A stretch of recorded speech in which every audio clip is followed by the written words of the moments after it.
Sawadee Kap. Hello and welcome to Daily Wisdom, Walking the Path with the Buddha. Today is our group learning program where we come together on Wednesdays to support, encourage, and motivate each other in our meditation practice. We rotate each Wednesday between breathing mindfulness meditation and loving kindness meditation. And in previous classes, I did a 4-part series on breathing mindfulness meditation and a 4-part series on loving kindness meditation to help you build up this practice. And now we're actually in the part of the program where we're just rotating these two back and forth to give you plenty of opportunities to come together as a group, motivate, encourage, and support each other, and get any questions asked related to your meditation practice or any other aspect as part of this path to enlightenment. So each Wednesday we come together right here in order to help you to develop your meditation practice and give you an opportunity to ask any questions. I will typically open up to any questions before going into meditation, and then also on the way out when we're finished with meditation at the end of class to see what questions you guys might have, again, either related to meditation or any other aspect of this path to enlightenment that you might have. Sometimes when we have our Sunday talks, there's things that the mind kind of thinks about between Sunday and Wednesday is a good time to kind of bring up those thoughts that might have occurred between Sunday and Wednesday and get further clarification so we can talk about any aspect of this path to enlightenment that you would like. Let me just share with you kind of an overview of how I've taught loving kindness meditation, and then I'll open up to any questions that you guys have related to meditation before we get started with our meditation practice. The way that I teach loving kindness meditation is to start going into your meditation through doing the chanting. There's chanting that I've taught also as a 4-part series that will help ease the mind in the meditation and start cultivating mindfulness or awareness of mind and easing the mind into being observant of the breath, developing concentration, and a number of other qualities that are needed on this path to enlightenment.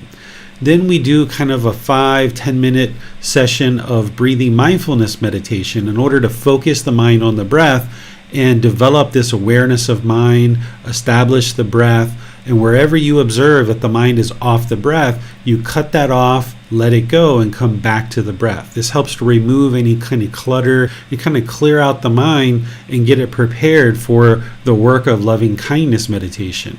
Breathing mindfulness meditation itself is a good amount of work, so as we're doing that and I'm guiding you in that, you'll just focus on the breath, the sound of the breath, or the sensation of air moving into the nose, and this will help give you an object of fixation where you can fixate the mind on the breath, and anytime you observe the mind is off the breath, you just cut that off, let it go, and come back to the breath. You don't try to observe the thought, you don't judge the thought, you don't label it, you don't try to figure out where it's coming from.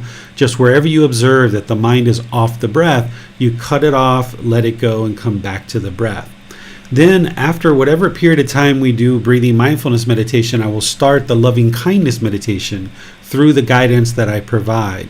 You'll be breathing in and out as part of breathing mindfulness meditation. But then I will say some affirmations. We'll start with, may I be peaceful. And when you get to your next out breath, wherever that is, you repeat in the mind, may I be peaceful, on the out breath. Then on the next out breath, we'll have another affirmation, which is, may I be safe. And then on the next one, it'll be, may I be well. And then on the next one, it'll be, may I be free of all discontentedness in the suffering that it causes. Essentially, this is an affirmation looking to build the interest and the genuine interest of seeing this being who you are right now as eliminating discontentedness, being peaceful, safe, well, and having eliminated discontentedness. You always start with I, right? This being that we call David or Jan or Chrissy or Donnie or Bossum or anyone else who might be joining us either live or in the replay.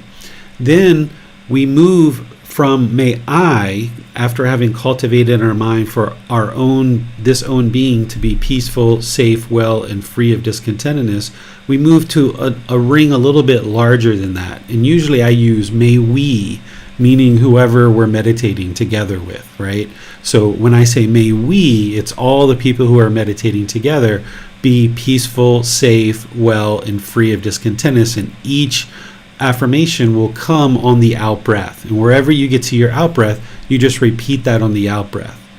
Then in our meditation today, I'll create these kind of generalized rings that apply to everybody. Certain rings that'll get wider and wider and wider, eventually until we get to all beings. May all beings be peaceful, safe, well, and free of discontentedness and the suffering it causes. This isn't a prayer. This isn't trying to change other people through our meditation. This is us doing the work to cultivate this genuine interest in seeing other beings be well through our own practice, through our own mind, so that now when we interact with various beings in the world, then we have cultivated this loving kindness in the mind, and now through our intention, speech, and actions, we can start practicing loving kindness in a more and more deep way. The Buddha talks about ensuring that our mind is filled with loving kindness or permeating with loving kindness. This is really important. In order to practice these teachings as an enlightened being, you would need to have the mind filled or permeating with loving kindness, so that in your intentions, speech, and actions, that you start interacting with people with this loving kindness or this genuine interest in seeing all beings be well. In your practice, when you do this on your own, you would create customized rings based on your individual needs for your practice. So if there's people that you would like to cultivate more loving kindness for, that you currently have loving kindness for, you would include them as a ring, or a certain individual or a group of individuals. If there are people that you're having challenges with in your practice, maybe you have irritation or annoyance or frustration or anger towards certain people that are in your life, you would like to include them in this ring on an ongoing basis, so that you can cultivate this genuine interest in seeing them be well in your meditation.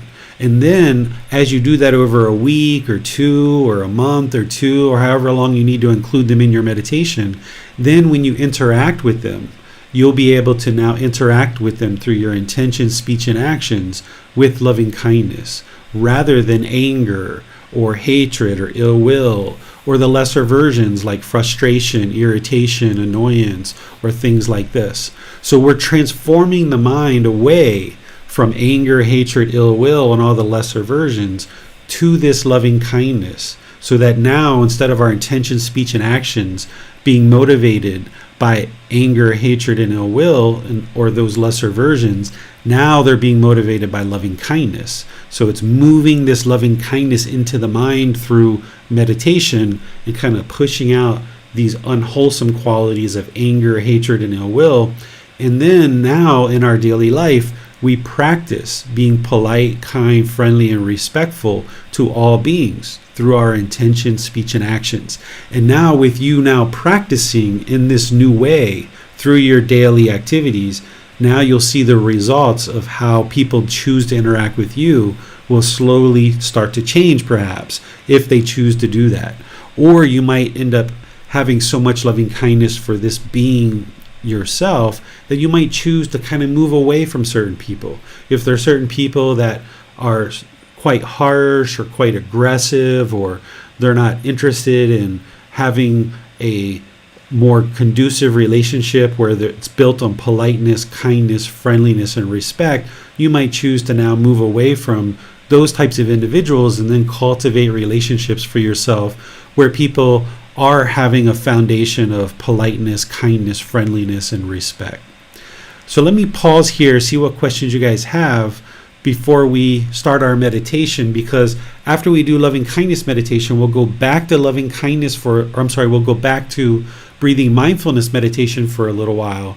Then we'll go into chanting and end and open up to any questions you guys might have at the end of our session. So I'll just turn things over to you guys. You can ask questions by putting those into Facebook, YouTube, or Zoom. And then if you're in Zoom, you can electronically raise your hand and ask any questions or follow-up questions directly. Hello, teacher. Last Sunday, we learned about non-self. So here, the first range of loving kindness meditation, the affirmation used is may I be safe, well. So is there any contradiction here? Yeah, so what it's important to understand is that our English language is somewhat constrained and limited in the way that we can describe certain things.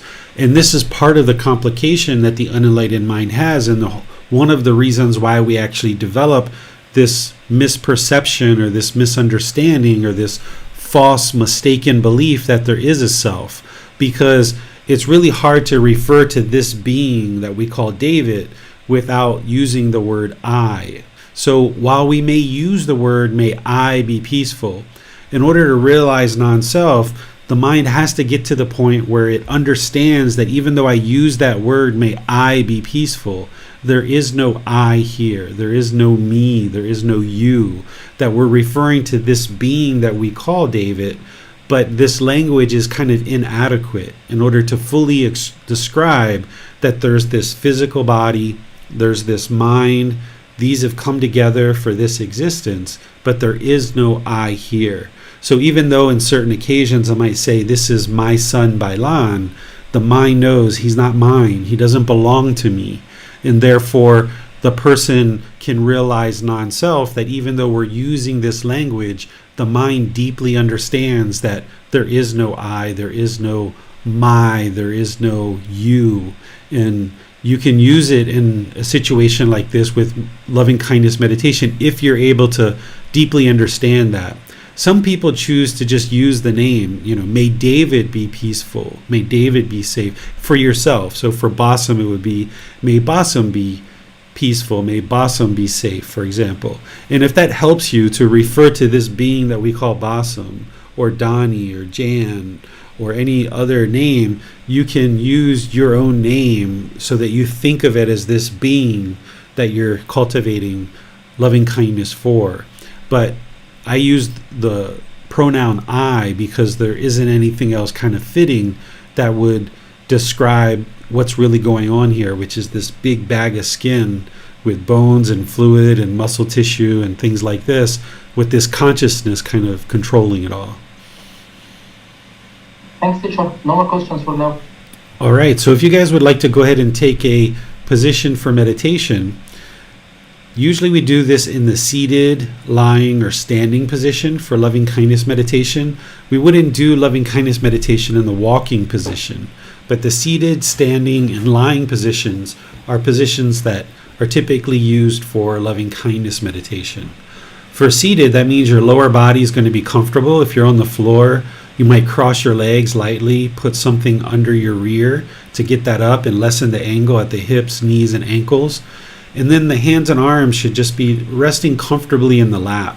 The Buddha put his right hand over top of left with the thumbs together and then put that in the lap. If that's helpful for you, you can do it that way. But for not everybody, that is comfortable. So it's not required that you put the physical body in exactly the same position as the Buddha or as every other person, because that's impossible. So you find what's comfortable for you, and if your hands are more comfortable on your thighs, on the knees, or the armrest of a chair, go ahead and do that if you're sitting in a chair. But your lower body and hands and arms should be completely relaxed, and the muscles should be unengaged during meditation. The upper body should be erect. The spine should have the muscles erect around the spine. This helps to keep the mind attentive and alert. The Buddha talks about keeping the spine erect, or the upper body erect, during meditation. And what this does is it helps to keep the mind attentive and alert during meditation so that you can do the work during meditation. Meditation isn't a time for us to zone out or just kind of indulge in thoughts or try to figure out our problems or anything like that. It's an active, dedicated, purposeful training session where we're actively training the mind. So keeping the upper body erect allows us to keep the mind attentive and alert during the meditation. Next, you would like to just close the eyes and start breathing in through the nose and out through the nose. Nice, natural breath. Breathing in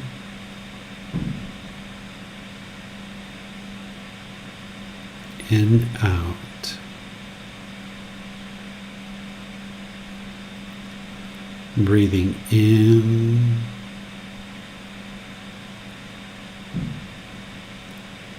and out. This guidance is just to help you.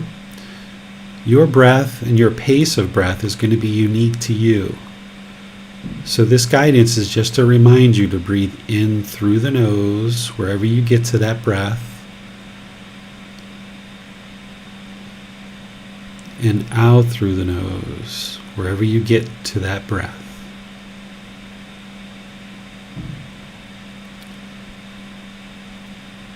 I'm going to ease us into meditation with some chanting. If you'd like to join, if you know these chants, you can. And then I'll be back with some more guidance after chanting.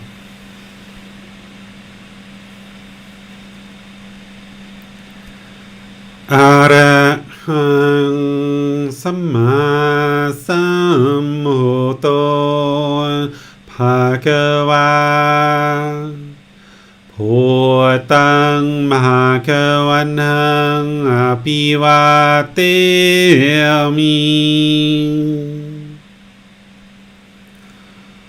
Savakato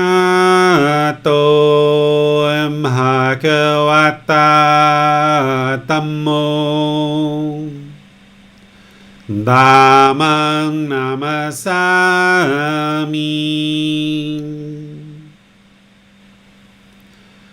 Supatipano Bhagavato Sāvaka Saṅgho Saṅghang Namami Namo Tassa Bhagavato Arahato Samma Sambuddhassa Namo Tassa Bhagavato Arahato Samma Sambuddhassa Namo Tassa Bhagavato Arahato Samma Sambuddhassa Iti piso bhagava arahang samma sambuddho vicacaranang sammuno sakhato rokavito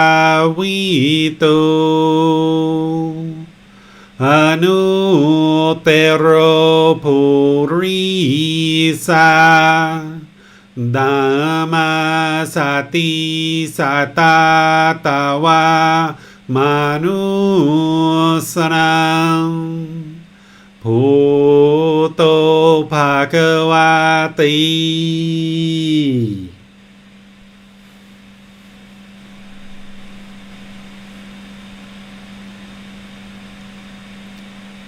Okay, take some deep breaths in through the nose, a nice natural breath, full inhale, experiencing the full breath, and then a nice gradual natural exhale out through the nose. Breathing in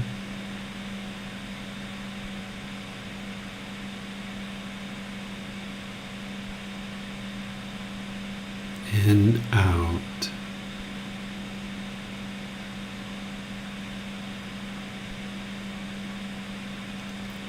Breathing in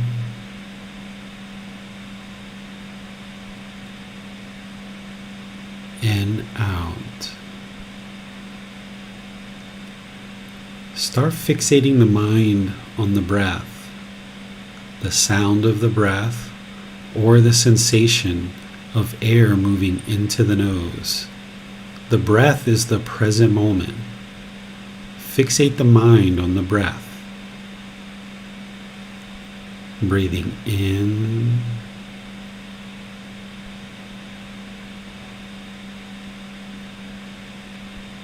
and out.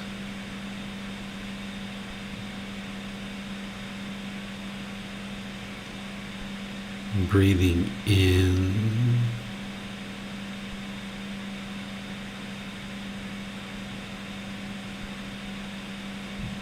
and out.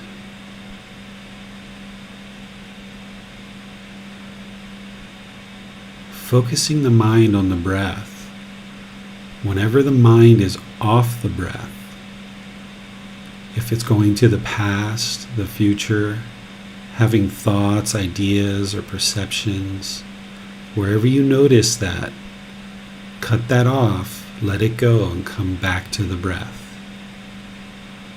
No need to judge the thought, label it, or even observe it and figure out where it's coming from. Just wherever you notice that the mind is off the breath, cut it off, let it go, and come back to the breath. The present moment. Breathing in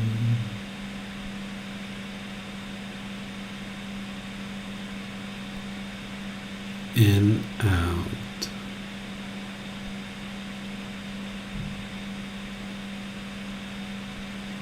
Breathing in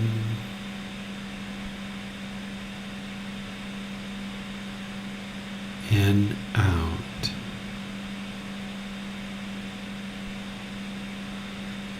I'm going to be quiet now.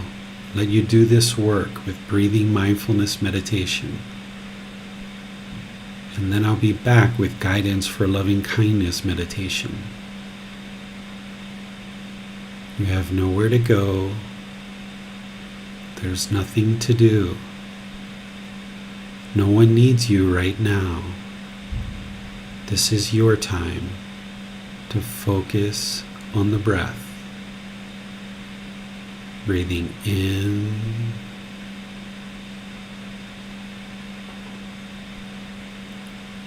and out.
Continuing to focus on the breath, breathing in through the nose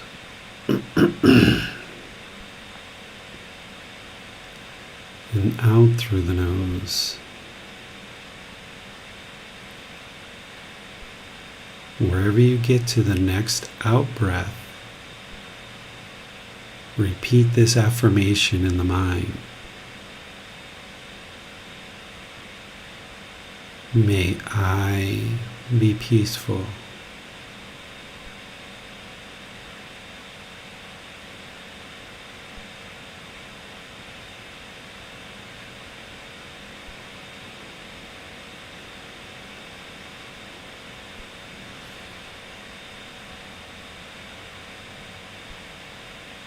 May I be safe.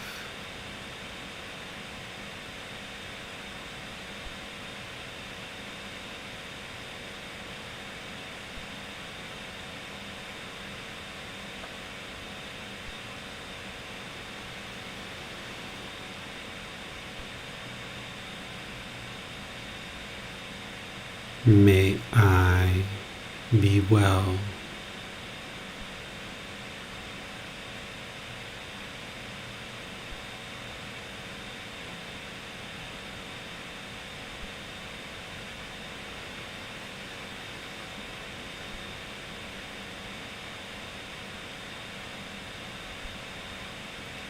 May I be free of all discontentedness and the suffering it causes.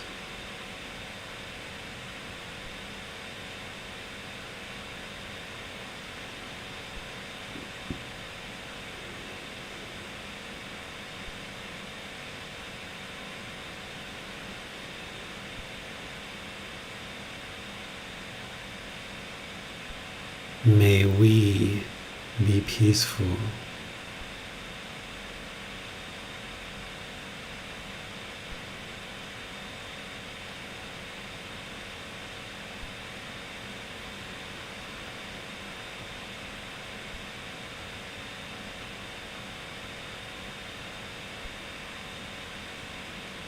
May we be safe.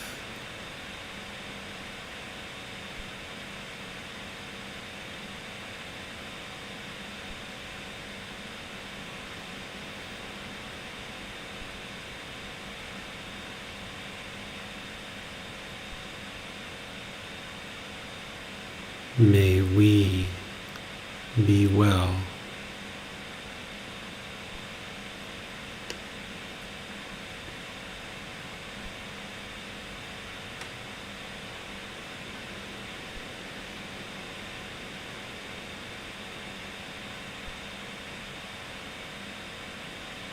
May we be free of all discontentedness and the suffering it causes.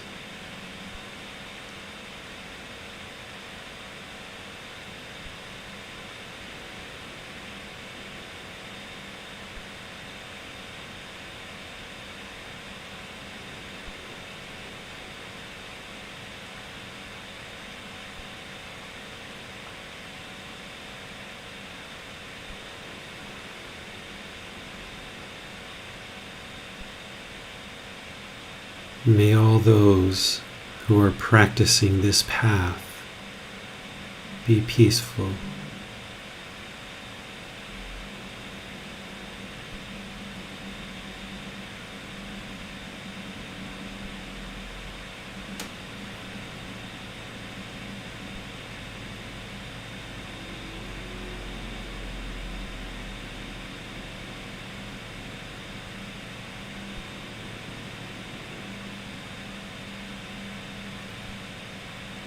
May they be safe.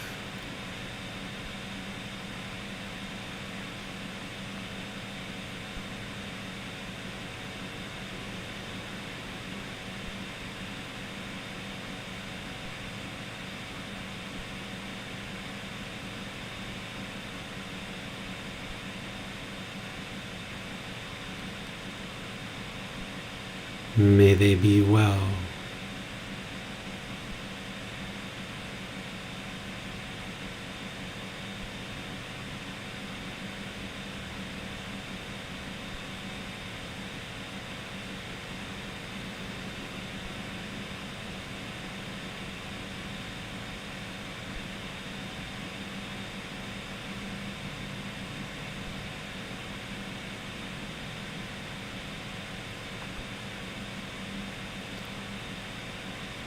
May they be free of all discontentedness and the suffering it causes.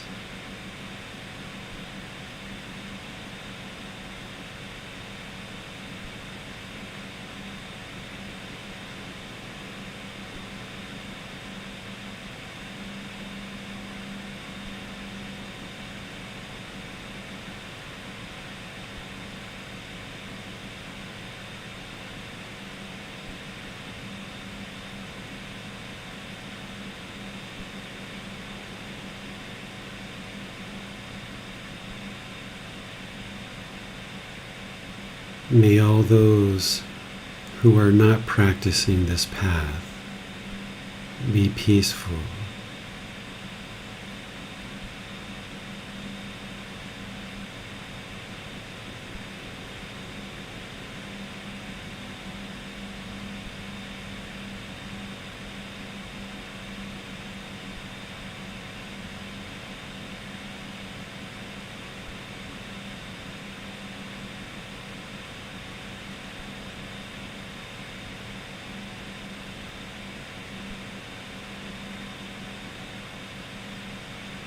May they be safe.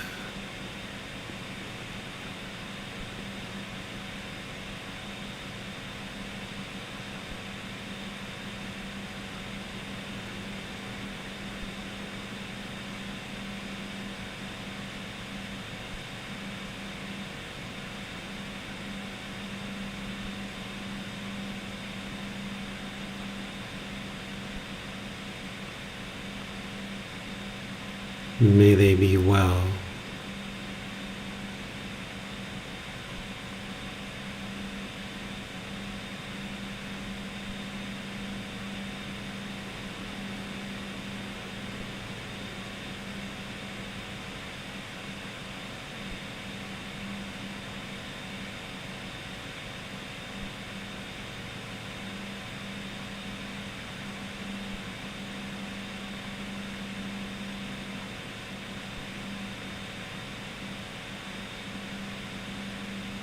May they be free of all discontentedness and the suffering it causes.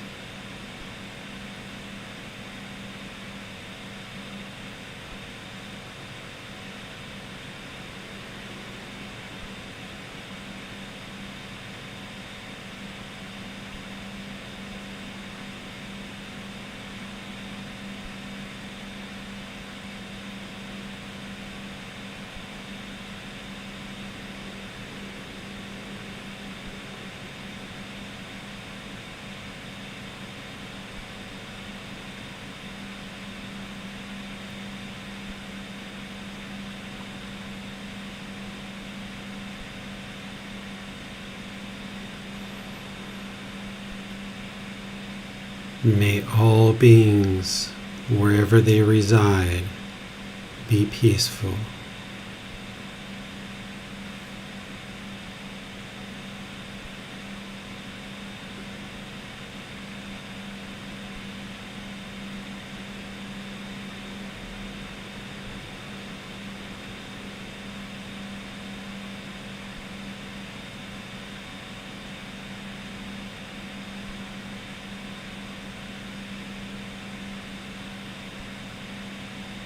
May they be safe.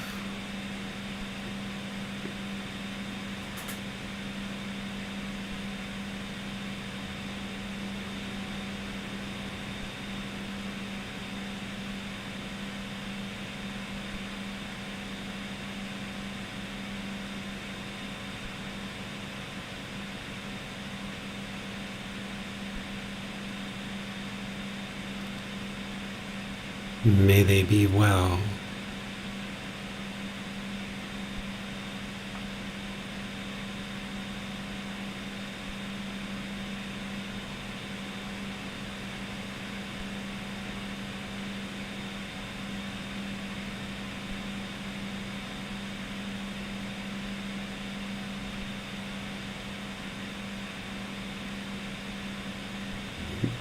May they be free of all discontentedness and the suffering it causes.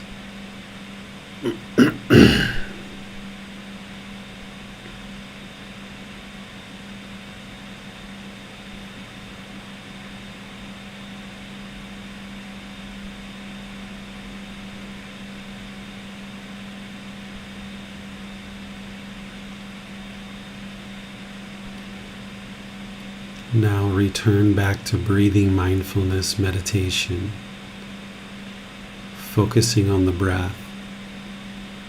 Wherever you notice the mind is not on the breath, cut that off, let it go, and come back to the breath, the present moment.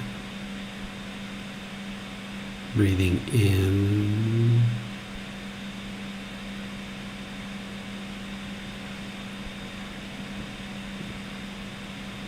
and out.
อะระหังสัมมาสัมพุทโธภะคะวา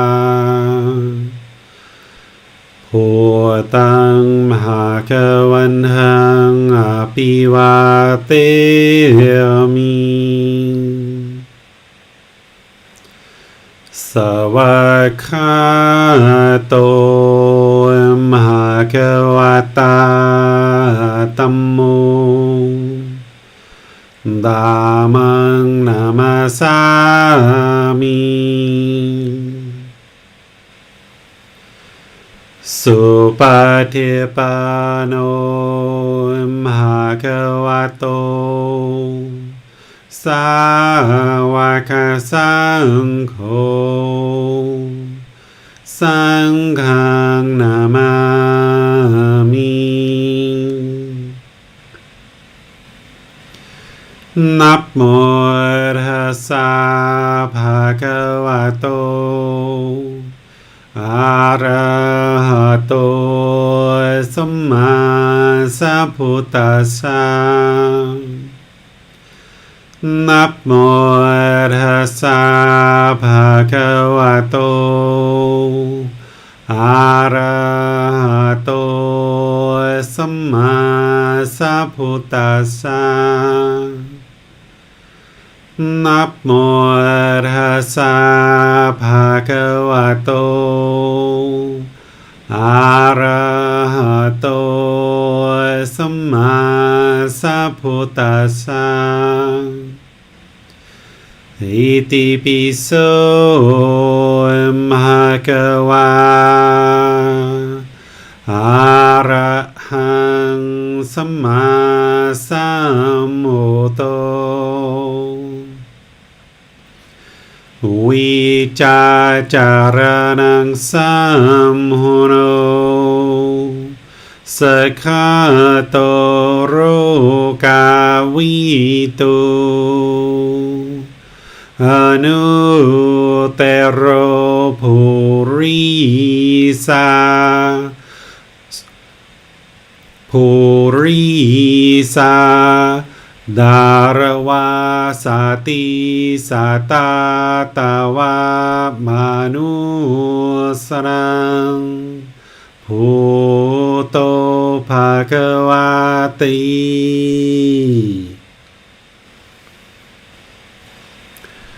All right. If you guys would like to make your way out of meditation,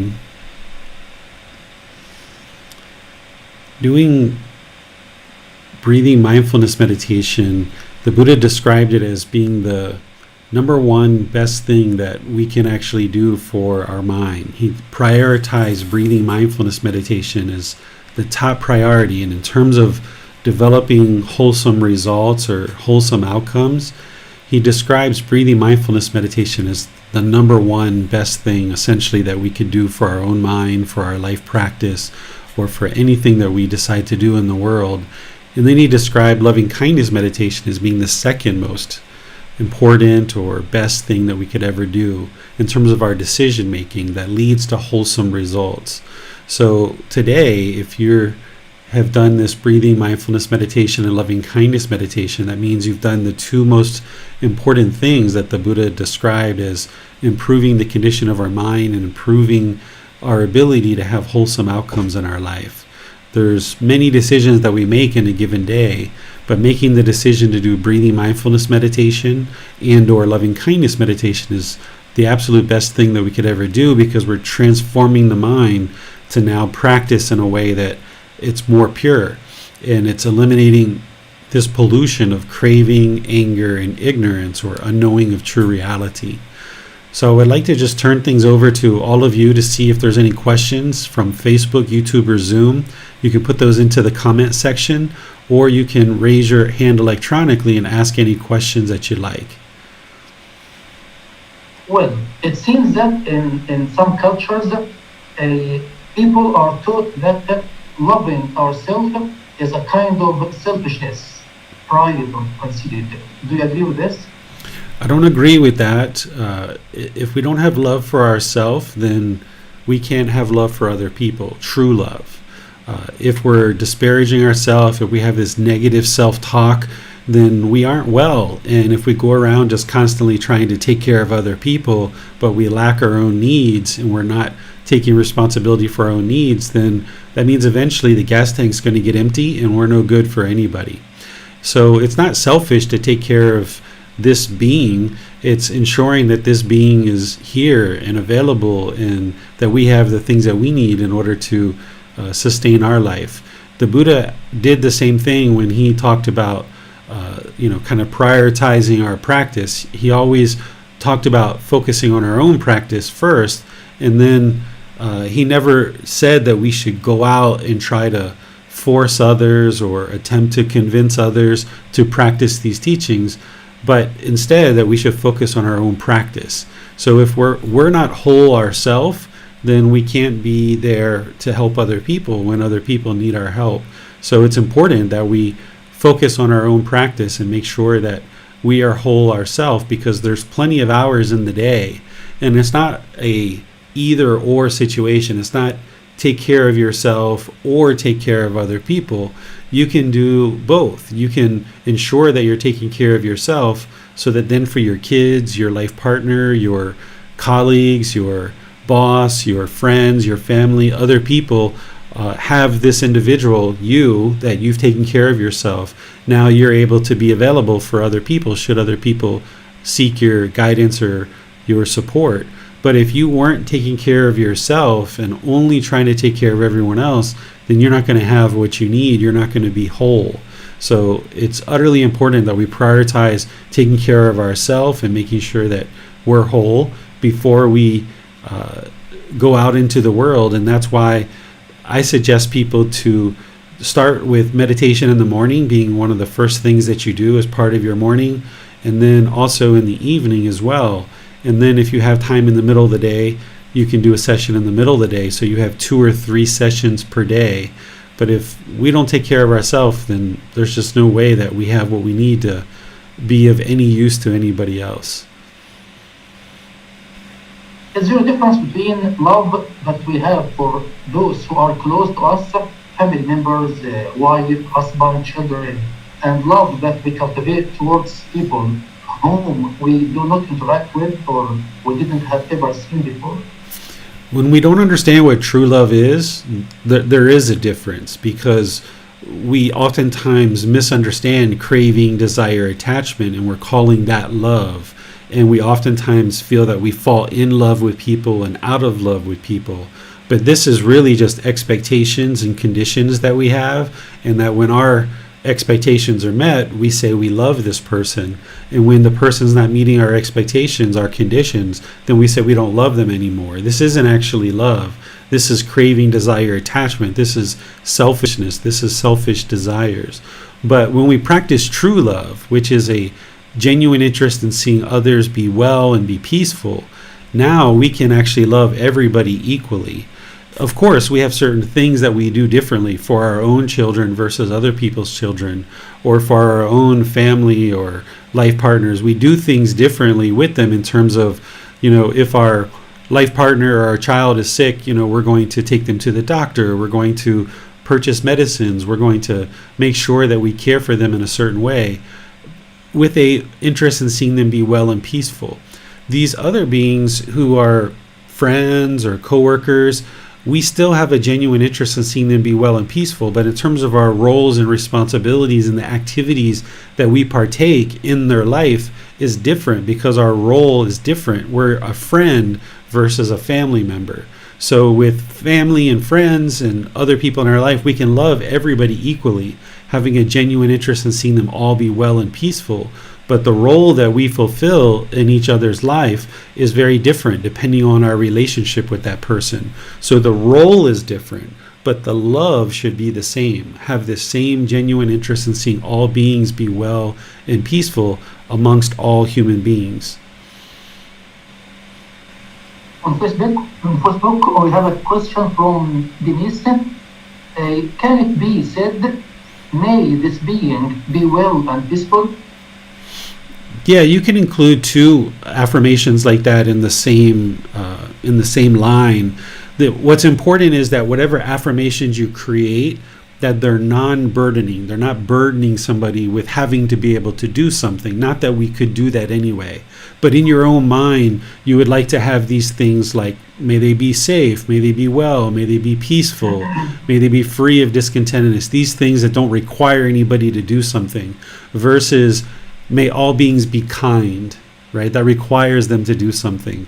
Or may all beings be polite, right? Or may all beings be respectful. This means if we structure our loving kindness meditation in this way, we're creating a condition, and we're saying, okay, this is the condition of my loving kindness, is if other people are kind, I will be kind. Or if they're polite, I will be kind and wish them well. Or if they're peaceful, I'll be peaceful. This is conditioning our loving kindness on what other people are doing. So that's why when you're creating your rings, you would like it to be non-burdening, where you aren't burdening somebody else with having to do something in order for you to be able to practice loving kindness. Your loving kindness should not be contingent on what somebody else does or what they don't do. You should practice loving kindness in all situations. It doesn't mean that if somebody is hateful and angry and vindictive that you still choose to be their friend. You don't necessarily need to do that. You can actually step away from relationships while still having loving kindness for someone. You can still have a genuine interest in seeing someone be well and peaceful and choose to step away from them, knowing that their hatred and anger is not healthy. And this can actually be one of the most loving and kind things that you do, is choose to step away from that relationship, because then that individual can see more and more, as more anger and hatred comes out from them, there's less and less people that are interested in being around them. So when you create this loving kindness meditation, you can use the 4 affirmations that I use, or you can create your own. Just be sure that the affirmations that you use aren't burdening or conditioning your loving kindness on somebody having to do something in order for you to practice having a genuine interest in seeing others be well and peaceful. On Zoom, Jan has a question. She writes, thank you, Teacher David. During meditation today, I felt it was a struggle to keep focused on the breath and a struggle to focus on the loving kindness affirmations. My mind was slipping into what almost seemed like dreams. What guidance do you have for days like this? Thank you. What's important to keep in mind in days where your mind is having challenges focusing on the meditation is this is impermanence. That's all you can be thinking about, is this is the impermanent nature of the world, this universal truth of impermanence, that our meditation some days, in some weeks, in some months, are going to be very peaceful, very calm, very stilling. And then other days, the mind's going to be more cluttered and lack concentration. And this is what happens, particularly in the unenlightened mind, that there's going to be this up and down aspect of the mind, that some days it's going to be more peaceful, other days it's going to be more cluttered. You haven't necessarily done anything wrong, but what you would like to do is be sure that your daily practice of going out into the world and practicing things like right view, right intention, right speech, right action, right livelihood, and others, make sure that those are really well developed, because in your daily life, if you're practicing those really well, then your meditation will be of a better quality. Whereas if we're not practicing good, wholesome moral conduct, for example, our mind will be a bit shaken up and it'll make our meditation more rocky. So by doing good, quality, wholesome meditation, it helps us and supports us in daily life to practice the moral conduct in the other parts of the Eightfold Path. By practicing those in daily life, it helps our meditation to be more successful and more productive. But even still with that, until the mind is all the way enlightened, you're going to see this up and down aspect of your meditation. And some days it'll be real significant up and down, other days not so much. As you get nearer and nearer to that first, second, third, and fourth stage of enlightenment, the up and down becomes less and less. Where at the beginning part, you get these really big ups and downs throughout your meditation practice. But then as you get closer and closer to actual enlightenment, the ups and downs kind of are less high and less low. So you don't have as much impermanence in your meditation practice, but it's going to happen, and just recognize it as impermanence. Do the best that you can, focusing on the breath. And then when it's not the way it was last time, then that's just impermanence. The only thing that you would not want to do is crave to have meditation like you had before. So if you went through like a month of real peaceful, calm meditation, and now things are a bit more rocky, if your mind craves to be back where it was in the past, that's where it'll be discontent. Where instead you just got to recognize, like, okay, this is where the mind is. It's a bit shaken up more than normal. And sometimes we view that as like an unsuccessful or unbeneficial meditation. But in reality, if you emerge from meditation and what you've taken away from it is, the mind's a bit shaken up. It's a bit cluttered today. That's awareness of mind. That means you know your mind's a bit more cluttered than normal. And now, as you're going through your day, you kind of recognize that, you're aware of that, and you take your time more with various activities that you're involved in, and you pay really close attention to all the other factors of the path, ensuring that you really are working with right intention, right speech, right action, and all these others.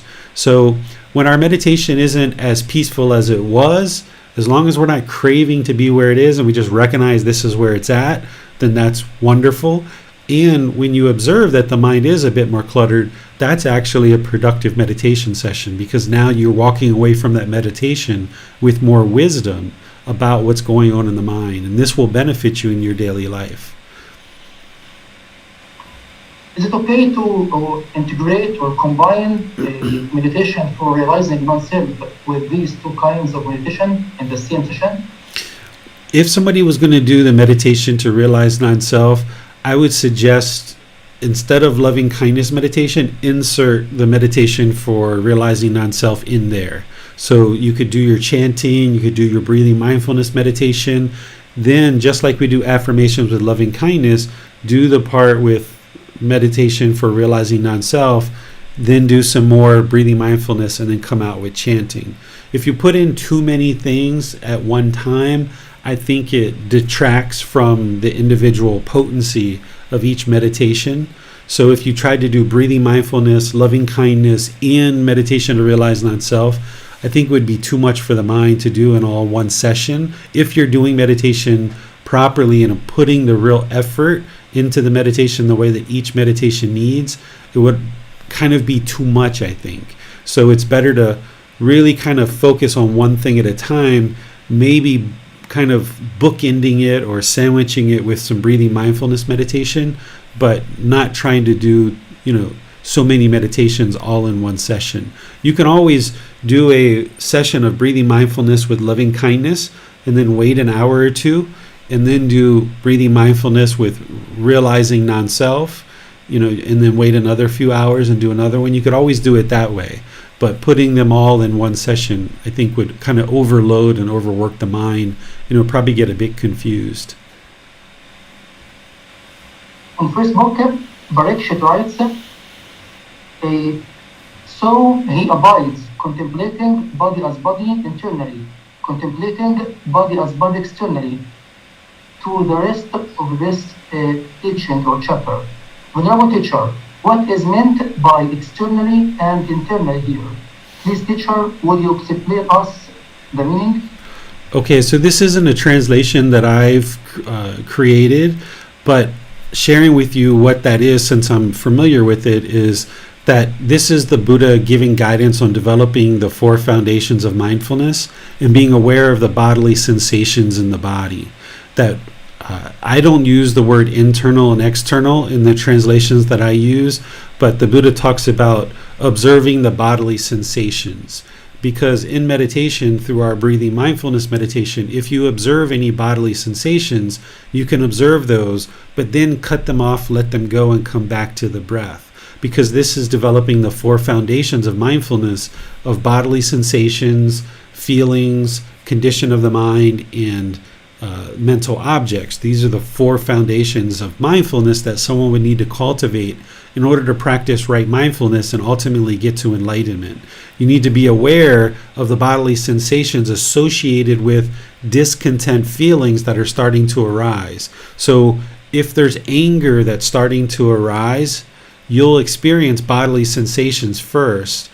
that the mind can become aware of. Oftentimes people aren't aware of the bodily sensations, and that's why they go from 0 to 100 and they get into rage so quickly.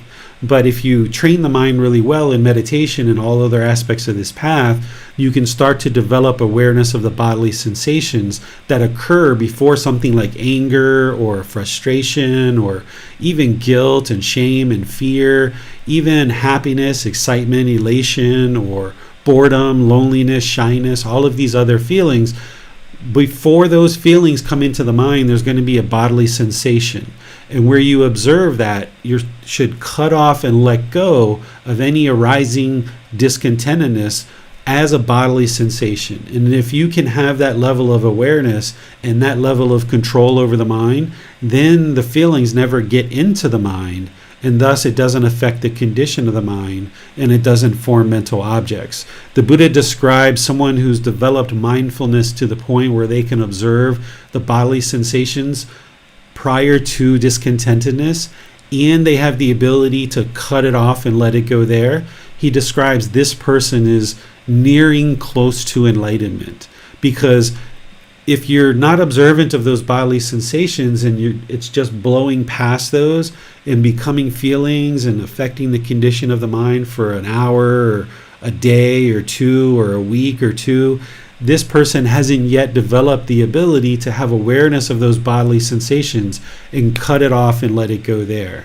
So as part of breathing mindfulness meditation, this is why when you feel a little itch or you feel a scratch or something else in the body, I suggest for somebody not to scratch it and just observe the impermanent nature of this bodily sensation, that it arises, it changes, and then it fades away. And if you can start developing that as part of your meditation, then in daily life it becomes easier for you to be aware of these bodily sensations that are arising when something like anger is coming, or frustration, or any of these other discontent feelings, whether they're pleasant feelings, painful feelings, or feelings that are neither painful nor pleasant. And being able to observe it there as bodily sensations and cut it off, this person is nearing close to enlightenment. There are sensations experienced by the body of love while practicing loving kindness meditation. Is this cultivating of love towards others, and we should welcome this, or we also should cut it off? When you're in loving kindness meditation, if you're feeling kind of loving kindness permeating in the mind, there you would let that keep permeating. It's very different than breathing mindfulness meditation. In breathing mindfulness meditation, we're cutting things off, we're letting it go, we're coming back to the breath. This is training the mind to eliminate craving, desire, attachment. But in loving kindness meditation, we are attempting to fill the mind, permeating the mind, or pervading the mind with loving kindness. So if you observe this wholesome quality coming into the mind, then you would like to support that, encourage that, and don't allow it to fade. Continue to allow it to fill the mind. That's what that loving kindness meditation is for. And then when you move into breathing mindfulness meditation, that's where you're cutting things off and letting things go. And in daily life, you would like this loving kindness to be permeating in the mind. No matter what's going on around you or what other people are doing, you would like to have the mind filled with this loving kindness so that now your intention, speech, and actions emanate from this loving kindness. Speaking of mindfulness, if one is doing something, if one is reading and is not aware of what's happening in the place they are sitting on while they are reading, is this lack of mindfulness, or this is concentration of the thing that we are practicing or doing? It could be both. It really depends. Mindfulness is a precursor to concentration. Without mindfulness, we can't get to concentration. So awareness of mind is important. So if you're sitting somewhere reading a book, you should be reading, but then as you're reading, if there's any other thoughts that are coming up outside of the context of what you're reading, you should cut that off and let it go. That's what's going to allow you to maintain your concentration. If you don't have mindfulness, then these other thoughts are going to be invading the mind, and you can't focus with concentration on what you're reading, for example. So the Buddha talks about practicing mindfulness all the time, all throughout your day, always having mindfulness at all times, even when you're first waking up in the morning, even when you're dozing off to sleep. There can be thoughts that come to the mind, and you need to have awareness of those thoughts and then cut them off and let them go. This is what ultimately will develop concentration. And more as you do this, you won't have to do it, because as you do this for a year or 2 or 3, however long it takes you to move to the 4th stage of enlightenment, as you get to that 4th stage of enlightenment, the mind's not going to be cluttered with all these erroneous thoughts, because you've already done the work in meditation and outside of meditation to train the mind to not have this clutter, and that you've cut off these thoughts so many times in meditation and outside of meditation that the mind isn't bombarded with these constant thoughts anymore. Thanks, teacher. These are all the questions we have. All right, so next week on Wednesday, we're going to be doing breathing mindfulness meditation together. This Sunday, we're going to be in chapter 17 of the book, Developing a Life Practice, The Path That Leads to Enlightenment. Chapter 17 is about eliminating fears. Are you really scared? And the reason why I titled it this way is because what you're going to find out is you're not actually really scared. You're just experiencing certain aspects of the mind that are producing this fear. I'm going to explain it to you, help you understand it, and then help you understand how to eliminate the fears that arise in the mind. Because as long as there's fear in the mind can't be peaceful, calm, serene, and content with joy permanently. A person wouldn't be able to experience enlightenment as long as there's fear. So chapter 17 is devoted to helping you understand what produces fear and then how to actually eliminate it. So if you read that before or after, or before and after class, then I'll talk about it on Sunday and help you understand it, as well as provide an opportunity for you guys to ask questions. So until next time, either Sunday and or Wednesday, have a lovely rest of your day. We'll see you next time. Sawadee ka.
Thank you again for watching. Enjoy your meditation. Look forward to seeing you online and answering any questions that you might have. Thank you so much.